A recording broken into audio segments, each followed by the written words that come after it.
Election commission દ્વારા લોકસભા અને વિધાનસભાની ચૂંટણીની જાહેરાત કરવામાં આવી છે, પરંતુ વિસાવદર વિધાનસભા બેઠકની પેટા ચૂંટણીની જાહેરાત કરવામાં આવી નથી.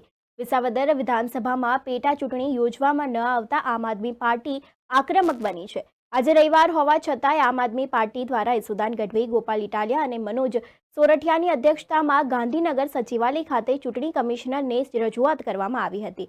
જો વિસાવદરમાં પેટા ચૂંટણી યોજવા માટે કદાચ હાઈકોર્ટ જવાની જરૂર પડશે તો આમ આદમી પાર્ટી દ્વારા લડત આપવામાં આવશે. આમ આદમી પાર્ટીની શીર્ષ નેતાઓ આ અંગે ઇલેક્શન કમિશનની ઓફિસમાં ઇલેક્શન કમિશનરને રજૂઆત કરી અને આવેદનપત્ર આપ્યું હતું. આવેદનપત્ર આપવા માટે આમ આદમી પાર્ટીના ગુજરાત પ્રદેશ પ્રમુખ Isudan Gadhvi, national joint secretary Maharashtra પ્રદેશ સહપ્રભારી ગોપાલ ઇટાલિયા, ગુજરાત સંગઠન મહામંત્રી મનોજ સોરઠિયા, ગુજરાત પ્રદેશ મહામંત્રી સાગર રબારી, કાર્યકારી પ્રમુખ કૈલાશદાન ગઢવી, કાર્યકારી પ્રમુખ જ્વેલબેન વસરા સહિતના આપના અગ્રણીઓ હાજર રહ્યા હતા. ત્યારે બીજી બાજુ ગાંધીનગર શહેર આમ આદમી પાર્ટીમાં ભડકો સર્જાયો છે. એક બાજુ આપના અગ્રણીઓ અને આપ પ્રદેશ પ્રમુખ ઈસુદાન ગઢવીએ ઇલેક્શન કમિશનને આવેદનપત્ર આપ્યું હતું અને બીજી બાજુ ગાંધીનગરમાં આમ આદમી પાર્ટીના ઉપપ્રમુખ વિજયસિંહ વાઘેલાએ પાર્ટીમાંથી રાજીનામું આપી દીધું છે. સાથે સાથે ગાંધીનગર શહેર ઓબીસી પ્રમુખ હિતેશ ચૌધરી અને ગાંધીનગર શહેર સંગઠન મંત્રી રણછોડ પટેલે પણ પાર્ટીમાંથી રાજીનામું આપ્યું છે. આજે આમ આદમી પાર્ટીના માનની પ્રદેશ અધ્યક્ષ ઈસુદાનભાઈ ગઢવી, પ્રદેશના મહામંત્રી માનની મનોજભાઈ સોરઠિયા, પ્રદેશના કાર્યકારી અધ્યક્ષ કૈલાસભાઈ ગઢવી, જ્વેલબેન વસરા, અમારા આમ આદમી પાર્ટી લીગલ સેલના પ્રદેશ પ્રમુખ પ્રણવભાઈ ઠક્કર અને હાઈકોર્ટ ટીમના અધ્યક્ષ પુનિતભાઈ જુનેજા, હું અમારી સમગ્ર ટીમ આજે ગાંધીનગર સચિવાલય ખાતે ચૂંટણી કમિશનની જે ઓફિસ છે ત્યાં રજૂઆત લઈને આવ્યા હતા. ગઈકાલે જે લોકસભાની ચૂંટણી જાહેર થઈ તેની સાથે સાથે સમગ્ર દેશમાં વિધાનસભાની પેટા ચૂંટણીની જાહેરાત થઈ. આ સાથે ગુજરાતની અંદર પણ વિધાનસભાની જે ખાલી પડેલી સીટો છે તેમાં પેટા ચૂંટણીની જાહેરાત થઈ, પરંતુ 87 વિસાવદર વિધાનસભાની પેટા ચૂંટણીની કોઈ જાહેરાત થઈ નથી. તો આજે અમે ચૂંટણી કમિશનમાં મુખ્ય 7 મુદ્દાઓ ઉપર રજૂઆત લઈને આવ્યા છીએ. એક કે આજે ચૂંટણી વિસાવદરની જાહેર નથી થઈ, તેમ છતાંય ભારતના ચૂંટણી પંચ દ્વારા કે ગુજરાતના ચૂંટણી પંચ દ્વારા કે ચૂંટણી કમિશન સાથે સંકળાયેલા એના પ્રવક્તાઓ કે કોઈ પણ વ્યક્તિઓ દ્વારા વિસાવદરની ચૂંટણી શા માટે જાહેર નથી થઈ તેનું કોઈ કારણ બતાવવામાં આવ્યું નથી, કોઈ ખુલાસો આપવામાં આવ્યો નથી, રાજકીય પક્ષોને કોઈ જાણ કરવામાં આવી નથી કે શા માટે આ વિસાવદરની ચૂંટણી જાહેર નથી થઈ. ટૂંકમાં જનતાની અંદર એક પ્રશ્ન ઉપસ્થિત થયો છે કે શા માટે વિસાવદરની ચૂંટણી નથી યોજવામાં આવી.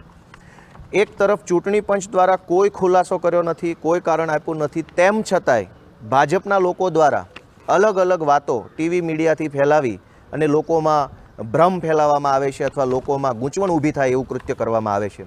કેટલાક ભાજપના નેતાઓ અને પ્રવક્તાઓ ગઈકાલે ટીવીમાં એવું કહેતા હતા કે ચૂંટણી પંચથી ભૂલ થઈ ગઈ છે, ચૂંટણી પંચથી ટેકનિકલ એરર રહી ગઈ છે, ચૂંટણી પંચથી કંઈક ક્ષતિ રહી ગઈ છે, લગભગ થઈ જશે, આવી બધી વાતો ભાજપના લોકો કરતા હતા ગઈકાલે.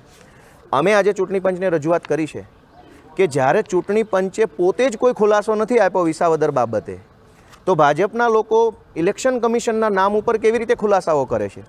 શું ઇલેક્શન કમિશને ભાજપના લોકોને ખાનગીમાં કોઈ માહિતી આપી દીધી છે કે કેમ? આ સિવાય ભાજપના કેટલાક નેતાઓ ગઈકાલથી ભ્રમ ફેલાવે છે, લોકોની અંદર અફવાઓ ફેલાવે છે કે હાઈકોર્ટની અંદર કોઈ કેસ થયો હોવાના કારણે ચૂંટણી નથી થઈ, પરંતુ ચૂંટણી પંચે તો આવો કોઈ કારણ આપ્યું જ નથી. ભારતના ચૂંટણી કમિશનરે કાલે 1.5 કલાક જેવી પ્રેસ કોન્ફરન્સ કરી. ગુજરાતના ચૂંટણી કમિશનર મેડમે પણ કાલે પ્રેસ સંબોધન કર્યું. એમણે કોઈ એવું હાઈકોર્ટનું કારણ નથી આપ્યું, તો ભાજપના નેતાઓ શા માટે આવા જૂઠા કારણો આપી અને લોકોને ભ્રમમાં નાખે છે? તો અમે એના વિશે પણ ચૂંટણી પંચમાં રજૂઆત કરી છે કે જ્યારે ચૂંટણી કમિશનરે પોતે જ કોઈ ખુલાસો નથી કર્યો તો ભાજપના નેતાઓ આ ગુપ્ત માહિતી ક્યાંથી લઈ આવે છે? આ સિવાય અમે એક એવી પણ રજૂઆત કરી છે કે વિસાવદરના સ્થાનિક લોકો છે એ ગદ્દારોને ક્યારેય માફ કરતા નથી. ગદ્દારોને સજા કરવા માટે વિસાવદરની જનતા જાણીતી છે. જેમણે જેમણે પક્ષપલટો કર્યો છે ભૂતકાળમાં એ તમામ ગદ્દારોને વિસાવદરની જનતાએ કડક સબક શીખવાડ્યો છે. અને એટલે ભાજપે ત્યાં વિસાવદરમાં એક સર્વે કરાવ્યો અને સર્વેની અંદર એવું જાણવા મળ્યું કે ભાજપ ખાલી હારતી નથી, ભૂંડી રીતે હારે છે.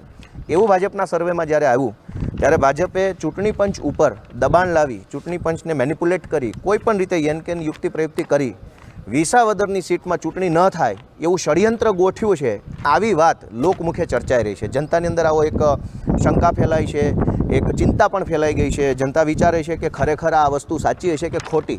તો ચૂંટણી પંચને અમે રજૂઆત કરી છે કે ભાજપે દબાણ કર્યું છે કે નહીં વિસાવદર સીટ બાબતે, એ અંગે જનતામાં જે ચર્ચા થઈ રહી છે એ ચર્ચાનો ખુલાસો કરે, ખંડન કરે અથવા તો એનો ખુલાસો આપે, જેથી કરીને જનતામાં ચૂંટણી સમયે ભ્રમ ન ફેલાય. આ સિવાય ચૂંટણી પંચની નિષ્પક્ષતાને લઈને પણ જનતાની અંદર ખૂબ ડર ફેલાયો છે કે આખા દેશમાં ચૂંટણી છે અને વિસાવદરમાં ચૂંટણી કેમ નથી. તો આ બાબતનો યોગ્ય ખુલાસો ચૂંટણી પંચે ઓફિશિયલ પ્રેસ કોન્ફરન્સથી કે ઓફિશિયલ લેટર પેડથી કે કોઈ એના સરકારી ઓફિશિયલ માણસ દ્વારા ખુલાસો રજૂ કરવો જોઈએ કે શા માટે આ ચૂંટણી યોજવામાં નથી આવી. ભાજપના માણસો જે કાંઈ પણ દાવાઓ કે દલીલો મીડિયામાં બેસીને કરે છે એ સાચા છે કે ખોટા છે એનો